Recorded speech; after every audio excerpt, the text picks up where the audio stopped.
আগের ভিডিওতে দেখলে যে ব্লিচ লাগালাম, তো এবার সেটা ব্লিচটা পরিষ্কার করছে। তো পরিষ্কার করার পরে দেখলাম যে নখের অবস্থাগুলো কি ভয়ানক হয়েছে, এত কালো হয়ে গেছে, খারাপ হয়েছে। তো সেটা একটু পরেই দেখতে পাবে, এখনও ব্লিচটা পুরোপুরি তোলা হয়নি, ওটা চলছে। এই দেখো নখগুলো কীরকম হয়ে গেছে, নখের গোড়াগুলো কালো কালো হয়ে গেছে। নখগুলোর কী অবস্থা হয়েছে, পায়ের যত্ন নিইনি কতদিন হয়ে গেল।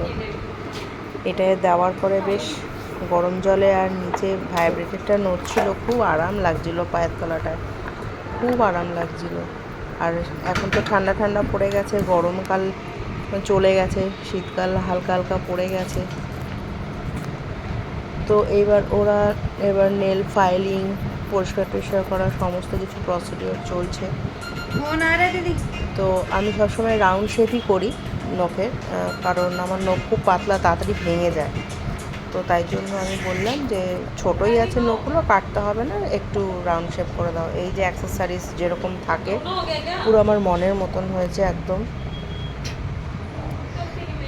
এবার নখগুলোকে ওই ক্রিম লাগিয়ে পরিষ্কার করছে, যা যা ডেড সেল যেগুলো থাকে নখের মধ্যে সেগুলোকে তুলে তুলে সব পরিষ্কার করছে। খুব আরাম লাগছিল।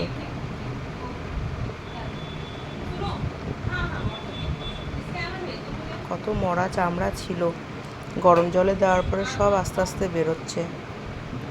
নখটা কীরকম কালো হয়ে গেছে, মরা চামড়া জমে জমে। অনেক দিন মেনটেন করা হয়নি, পায়ের অবস্থা খুবই খারাপ হয়ে গেছিল। নখের মধ্যে যত ময়লা ছিল সেগুলো সব পরিষ্কার করছে। খুব ভালো এদের সার্ভিস, আমার তো খুব ভীষণ ভালো লেগেছে। এই 3 রকম ক্রিম আছে, একটা জেল আছে, একটা স্ক্রাবারের মতন রয়েছে, একটা ম্যাসাজ জেল আছে। এইটা দিয়ে যখন ঘষে তখন আমার পায়ে খুব সুড়সুড়ি লাগে, পায়ের তলায়। ওই জন্য বলছি একটু সাইড করে ঘষো, অত সোজা করে ঘষতে হবে না, পায়ের মাঝখানটার মধ্যে ভীষণ সুড়সুড়ি লাগে, যার জন্য ওরও খুব অসুবিধা হচ্ছিল ঘষতে।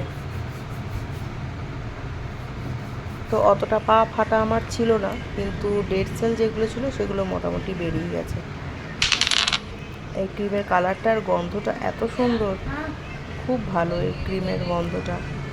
কী ক্রিম জানি না, তবে ম্যাসাজ ক্রিম তো বটেই। এটা খুব ভালো লাগলো আমাকে ম্যাসেজ করাতে, মেয়েটা খুব ভালো ম্যাসেজ করছিল। আমার এই আঙ্গুলটা খুব